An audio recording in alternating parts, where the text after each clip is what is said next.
Everyone, welcome back to my channel. कैसे हो दोस्तों? आशा करती हूँ आप लोग ठीक हो। मैं भी बहुत अच्छी हूँ। আচ্ছা, গাছে ফুল হয়ে যাওয়ার পরে বন্ধু আপনারা কি গাছকে এইভাবেই ছেড়ে দিচ্ছেন? একদম না বন্ধু, এটা ভুল। এটা ভুল। একবার যখন কড়ি হয়ে যাবে, ফুল হয়ে যাবে না, তখন আমরা গাছকে এইভাবে ছেড়ে দিতে পারি না। তখন কি করব, এইগুলো শুকনো যে ব্রাঞ্চগুলো থাকবে সেগুলোকে একদম কাট করে দেবো। কাট করে দিলে কি হবে, আবার নতুন নতুন কড়ি আসবে।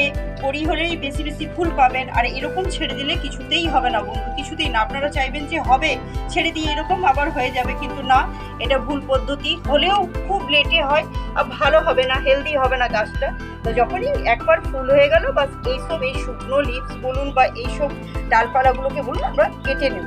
কেটে নেবার পরে কি হবে না, নতুন নতুন লিভস বেরোবে উপর দিকে, তারপরে কুড়ি হবে, ফুল আসবে, খুব সুন্দর হয়, খুব সুন্দর হয়। তো আমি এইভাবেই প্রতিটা গাছকে আমি এইভাবেই কেয়ার করি বন্ধু। যখন একবার ফুল পেয়ে যায় না, কাট করে দেওয়ার চেষ্টা করি যত তাড়াতাড়ি সম্ভব হয়। কেটে নিলে সুন্দর সুন্দর ব্রাঞ্চ ফুল কড়িতে ভরে যাবে আর সুন্দর হয়ে যাবে। তারপরে কি করব, এই যে মাটিটা হালকা করে কুড়ে নেব। কুড়ে নিতে হবে, যেহেতু বসে গেছে মাটিটা চেপে, দেখতেই পাচ্ছেন হালকা হাতে আমি এটাকে কুড়ে নিলাম। বেশি ডিস্টার্ব করবো না, গরমকাল আপনারা জানেন ভালোভাবে। আর এটাতে জল অবশ্যই করে, যখন এই কাজগুলি করে নেবেন তখন অবশ্যই স্নান করিয়ে দেবেন। চেষ্টা করবেন গাছটাকে ভালোভাবে স্নান করিয়ে দেবেন, ভালোভাবে চারিদিকে জলটা দিয়ে দেবেন। তাইলে কিছুদিনের মধ্যেই আবার কড়ি ফুল পেয়ে যাবো। তাহলে কীরকম হয়েছে আমার এই গাছের ভিডিও অবশ্যই করে জানাবেন, এই ক্লাঞ্চ গাছটি। আর আমার চ্যানেলে এইভাবেই থাকুন বন্ধুরা। আজকের মতো আসি, tata, bye bye, thank you.